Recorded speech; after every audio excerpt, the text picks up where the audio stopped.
Big Zay. Morning, Brad. Morning, boys. What's going on?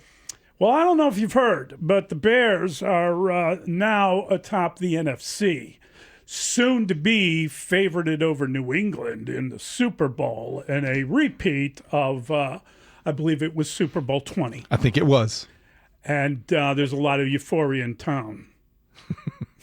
Yeah, well, opportunity to scout Drake May and the Patriots tonight then on Monday Night Football, right? That's a good point, Brad. The Patriots are on Monday Night Football tonight, so everyone can get a glimpse. But going back to Friday, how would you describe your level of surprise by how dominant the Bears were in beating the Eagles? Yeah, I mean, that's what it was. It's just such an ass-kicking, right, to just go out there and dismantle Philadelphia in the trenches, like both ways. Like that's a really good Eagles defensive front that hadn't been run on like that in forever. I think everybody's known that the Eagles have got some issues on their offensive line this season with injuries and guys not at 100% since they've been back and some guys still out. But Barkley really didn't get anything going.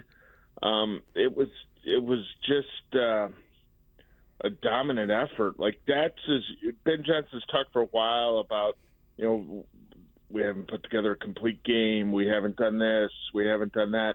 That's as close as they've been to a complete game this season. You can't say you had a complete ball game when your quarterback's under 50% completing his passes, but man, it was dominant almost from start to finish. Yeah, and I think that the one of the more impressive elements of it was that we know how good Vic Fangio is as a defensive coordinator, and we know what he allows you to do, which is put together drives down the field, but not to make the big plays. He wants to limit the explosives, as we all know, and somehow they did it. They did exactly what you have to do to beat a Vic Fangio coach defense. They put together drives. They marched down the field. They didn't make mistakes, and they really dominated a defense that just won the Super Bowl a year ago. And now listen, I know you're a big Nick Sirianni guy, but I'm going to argue that they didn't even look like they were involved in that game. They didn't look inspired in any fashion at all. He wanted to fight a fan. Yeah, he did. He at one point, and Biggsy loves that. He loved that stuff. The combative nature of his personality. He did try to go after a guy at one point, but Brad, they were. It was weird to see how mediocre they were. Yeah, well, Nick Sirianni faced a series of questions about firing his offensive coordinator after the game. The honeymoon period from the Super Bowl parade back in February is long since ended.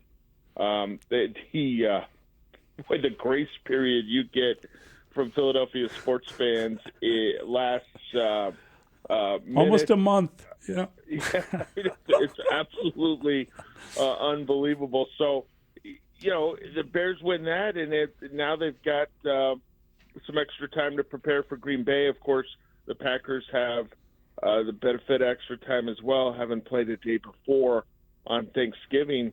And the challenges only get bigger for the Bears moving forward, especially in light of the Carolina Panthers, who could have saw that coming, springing a massive upset on the Rams yesterday. Brett, I think the average fan watches the Bears run the football and thinks, all right, this is great. They got an offensive line that is moving the pile, controlling the line of scrimmage, and all the things you want to see. Individually, who's having the best year? If you had to pick a Pro Bowl selection out of this group of 5 or 6 as it turned out to be, who's having the best year? Is it Jonah Jackson, the guy who took the game ball from Ben Johnson on Friday? Is it Joe Tooney, who quietly does everything right? Or maybe is Darnell Wright? They all seem to be playing at a very high level. Yeah, I think it's really difficult to pick one out, Dave, because if all 5 aren't doing their job, it's very difficult to see the line have success.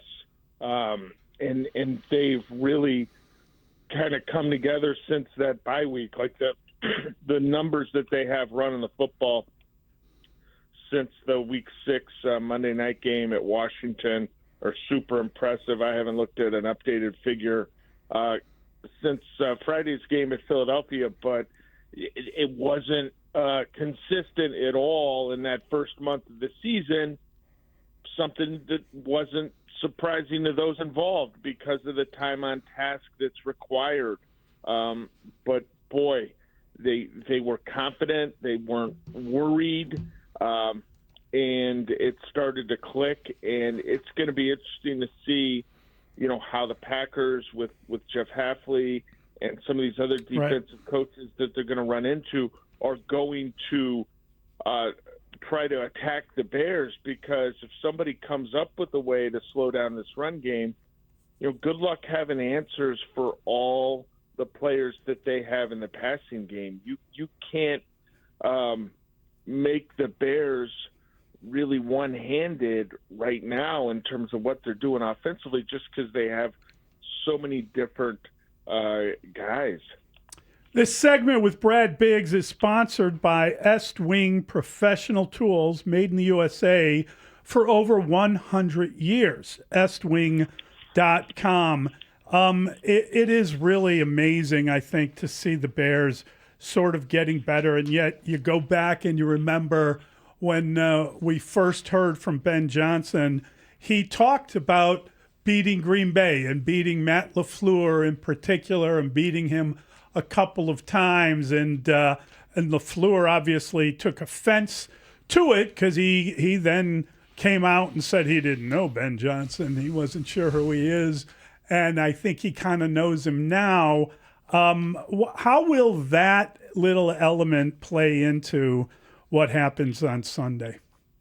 Well, you got a great subplot there between the coach that's had a super hot beginning here with the Bears, and then a guy in Green Bay and LaFleur whose record has been fantastic, right? I mean, like he went 13-3 his first 3 seasons as a head coach. Right. I'm sorry, it was 13-4 that third year after they expanded to the 17-game season. So LaFleur's done it over the test of time. As his regular season winning percentage is just shy of 675. So he's gotten after it, and that's an interesting backdrop to this game.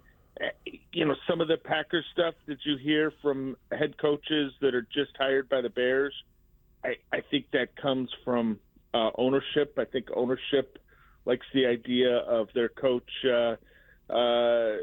showing some disdain for their rival to the north. I think ownership feels like that the fans kind of feed into that, and it's if Ben Johnson kind of paying attention to the Packers brings a level of focus to this rivalry for the coaching staff that can help the Bears get back on track against Green Bay, that'll be very helpful, because for the last 3 decades, the Packers have,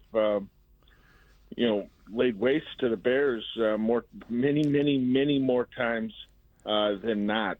What did you make of the way that Jalen Johnson and Kyler Gordon were incorporated into the game plan, and how surprised were you that Dennis Allen blitzed as often as he did?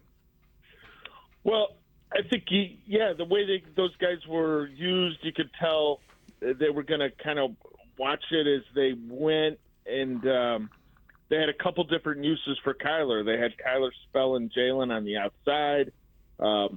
Then they had, Kyler is the dime guy, and by the end of the game, I think Jalen was probably a little bit tired. We saw Nick McLeod out there. I think McLeod got 10 snaps near the end of the game. So Bears probably fortunate that the game was so one-sided in terms of time of possession. The Bears had 85 plays, which is just an astronomically high figure. I think it's That's the most offensive snaps any team in the league's had in a non-overtime game in more than 2 years. And by virtue of that, the Eagles only ran 51 plays. So they didn't have to have Jalen out there and Kyler out there they didn't have to account for 70-plus snaps for their defensive backs. So I think you try to get an eye on how they felt Saturday in terms of recovery.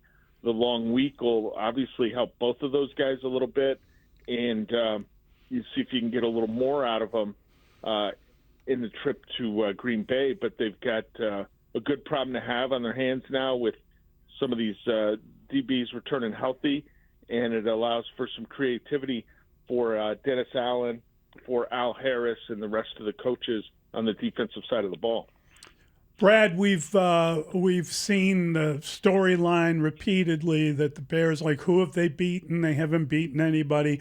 Now they've beaten a couple teams with winning records, or I guess the Steelers are now 500, and poor Aaron Rodgers. I hope his nose is okay. Yeah, they get 2 wins over teams that are currently above 500. Yes, and so I'm just curious, when you watched football yesterday, and it felt like every national guy was stumbling over the next one, trying to compliment the Bears and say something nice about the Bears and compare Caleb to, what did I hear, to John Elway? I mean, there were Howie Long compared him to John Elway. That. I can't believe how many kind words and wonderful little bouquets were thrown their way yesterday. Yeah, well, that's what happens when you're this hot, right? They've won 9 out of 10, and so they've earned some focus and some attention from the national shows, and they're going to get a lot more. Like that, this is a huge game this week. It's in the prime time, or not the prime time. It's the late afternoon national game on Fox. I mean, there's going to be a lot of focus on the Bears because there were questions. How can they handle a step up in class going on the road against an 8-win Eagles team? And they provided a resounding answer. Doubters will still want to see more. Because as we said, the Bears have a pair of wins over teams currently over 500. Yes, we know they didn't pick the schedule. They're just playing who's in front of them. By comparison, the Rams have 6 of their 9 wins over teams that are currently above 500 in the standings. The Carolina Panthers, who are 7-6, they've got 3 wins over teams that are over 500. So the questions about the Bears and how they can handle better teams, like those are going to be fully answered over the remainder of the season. There isn't a cupcake left. Like I know it's a tractor pull on offense for the Cleveland Browns right now with Shedeur Sanders or whoever they want to put at quarterback, but that defense is a real tough test, and the Bears will see that, and everyone else on the schedule is a very good team. So the debate will be fully answered by the end of the season. Can the Bears handle better teams on the schedule? Brad, you've covered the Bears as long as anybody out there doing it. So finish this sentence. Friday was the Bears' biggest regular season victory since... Oh, boy. I mean, probably, I think the easiest answer is that I believe it was a Sunday night game. It was prime time. I want to say it was Sunday night against the Rams in early December 2018. It was a really good LA team that came into Soldier Field. The Bears won that game 15-6, and off of that, you started feeling like, wow, this Matt Nagy team could really do something. That was a high-octane Sean McVay offense that Vic Fangio just completely shut down that night with obviously a lot of good players on the defensive side for the Bears then. You know, prior to that, it's hard to pick one. It really is. Like in a meaningful season, you know, there've been big wins, but you know what? You go back to 2010 and the Eagles were at Soldier Field. I want to say it was November Mike Vick was a quarterback who was putting up huge numbers for Andy Reid. And the Eagles they not only had a really good record, they had some pedigree, right, with Andy Reid. And the Bears had kind of stumbled a little bit earlier in the season. They were 4-3. They started winning some ball games. They weren't sure how good they could be. And then they just beat up Philadelphia. It was like 30. I think the final was 31-26, but it was like 31-13 going into the fourth quarter. That's another one, but that was 15 years ago. Like that, if you're looking for any reminder of how thin things have been around here for the Bears, it's really difficult to put together a list of meaningful, big regular season wins for a decade and a half. And it's so funny to hear people referencing that this is the first time two running backs, both over 100 yards since Walter Payton and Matsui. Ben Johnson wasn't alive when that last happened. I know. He wasn't yet born when that happened. I think that's a more remarkable fact than the fact that I was stunned. I was stunned it had been that long. I'm like, really? Yeah.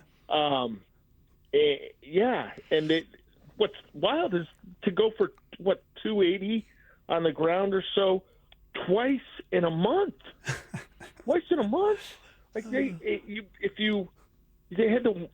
that stretch there where they were running like mad with Justin Fields, and I think we all know that's because they literally couldn't throw the football. But prior to that, you're going back to like pre-1985 when they were putting some games together like this on the ground, and this isn't a one-dimensional offense. And their ability to have success now, to allow Caleb to continue to grow, which he's been doing, like they've got all kinds of options. You're seeing Colston Loveland show up in big moments more on a weekly basis. The fourth down catch on Friday. They've got so many different guys that are contributing. Zacchaeus, who had the drop issue a couple weeks back, makes a big play on third down at Philadelphia. Like the list of guys they've got that can step up in the passing game leads you to believe that they're really going to be a handful for every defense that they encounter the rest of the way. Great stuff, Brad. Great stuff, Bigsy. Great catching up with you, bud.